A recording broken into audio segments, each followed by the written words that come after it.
Depuis le CIPCA, le salon de l'immobilier bas carbone, on s'intéresse justement aux solutions de décarbonation avec le gaz oui, mais le gaz vert. On en parle avec un spécialiste, c'est Ludovic Gutiérrez. Ludovic, bonjour. Bonjour Vous Fabrice. êtes chef de marché promotion privée chez GRDF. Et avec vous, on s'intéresse justement à ce gaz dont on a beaucoup parlé, hein, crise énergétique oblige. Justement, on a l'impression qu'on a un retour du gaz en ce moment, mais pas n'importe lequel. Expliquez-nous.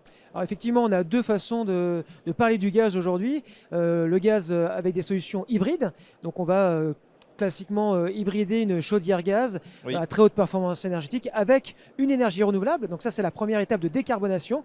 En attendant, la deuxième étape, qui est déjà une réalité, hein, mais qui pèse pas beaucoup dans le mix gazier, c'est le développement des gaz verts. Aujourd'hui, on a 3% de gaz vert dans les réseaux.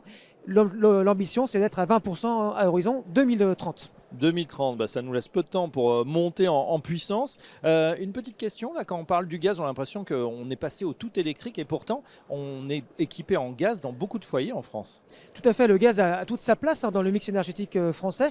D'ailleurs, on voit qu'il y a à peu près un logement sur deux en France qui est chauffé au gaz. Donc c'est une énergie qui compte dans le mix énergétique. Et moi qui représente la relation entre GRDF et les promoteurs privés, le gaz était plébiscité en RT 2012 et on continue à le voir plébiscité en RE 2020 puisque avec les solutions hybrides, on va avoir une solution de bon sens, l'énergie au bon moment, où on va justement utiliser le gaz quand il est pertinent, puisque le gaz peut se stocker, à la différence de l'électricité. Donc notamment en hiver, là où il fait plutôt froid, on va utiliser le gaz et moins l'électricité. L'électricité, on va l'utiliser plutôt en intersaison ou l'été pour répondre aux besoins de chauffage et d'eau chaude sanitaire. Et oui, et de confort d'été aussi, hein. On parle beaucoup du Tout à confort fait. d'hiver, mais on a vu cet été que ça pouvait être très très chaud. Exactement, le Euh, débat est lancé, ouais. Alors tiens, justement pour nos téléspectateurs, le gaz vert, c'est quoi exactement? De quoi s'agit-il? On l'oppose bien sûr au gaz qu'on connaît, le gaz fossile. Tout à fait. Alors, le gaz vert, aujourd'hui, c'est une réalité, hein, comme je le disais tout à l'heure. Aujourd'hui, le système le plus abouti, le mode de production le plus abouti, c'est la méthanisation. Là, on va travailler avec la filière agricole, la filière agroalimentaire, tout ce qui est aussi station d'épuration pour méthaniser donc, tous les Oui. déchets organiques, toute la fraction organique. Donc, on va récupérer par l'action de bactéries un biogaz, hein, c'est la digestion des bactéries par cette fraction biodégradable, elle va dégager du biogaz. Dans le biogaz, il y a du méthane, et ce méthane, on va le purifier justement pour le mettre aux conditions d'injection dans le réseau, et c'est comme ça qu'on produit du biométhane. Et donc c'est vraiment Oui.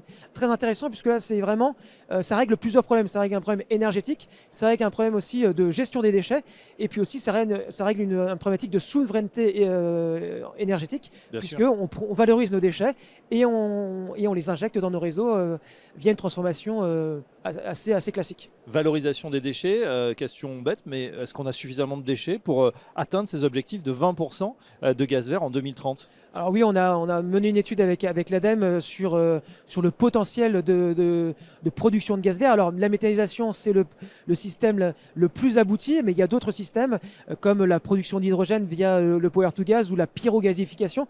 C'est des technologies beaucoup plus complexes. Néanmoins, elles sont en développement en France. Il y a des démonstrateurs qui sont en train de voir le jour et qui sont suivis par GRDF et la filière gaz. Mais la méthanisation, c'est le système le plus connu et aujourd'hui, on a un vrai potentiel. La méthanisation, en gros, peut couvrir jusqu'à un tiers des besoins en gaz à horizon 2050, puisque l'objectif, c'est à horizon 2050 de couvrir 100% de la consommation de gaz via des gaz renouvelables. Une dernière question, Ludovic, on parle de bâtiments zéro émission, notamment avec le gaz vert. Alors est-ce que c'est viable pour cette RE peut-être 2025 et au-delà?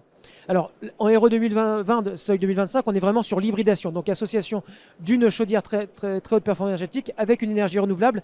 L'énergie renouvelable la plus connue étant la pompe à chaleur. On va hybrider et l'important, c'est d'avoir une régulation. C'est la régulation qui va vous permettre d'avoir une discussion entre les deux équipements, Oui. une régulation intelligente. On va choisir, on va utiliser l'équipement qui a la meilleure performance à ce moment-là. Et après, à horizon 2030, on a une directive européenne qui sort le gaz fossile du bâtiment, mais nous, on travaille et on sait que c'est possible. L'hybridation alimentée en gaz vert pour répondre aux enjeux de demain, de décarbonation et les enjeux réglementaires. Et on y croit beaucoup et on s'y bat. On Vous avez combat. des solutions. Voilà, en on tout a cas. des solutions là-dessus. Ouais. Voilà les solutions de GRDF, gaz vert et hybridation, donc pour les solutions à la RE 2025-2030 et au-delà. Merci Ludovic Gutiérrez, je rappelle que vous êtes chef de marché promotion privée chez GRDF et à très bientôt sur Smart Imo. Merci, bon salon à vous.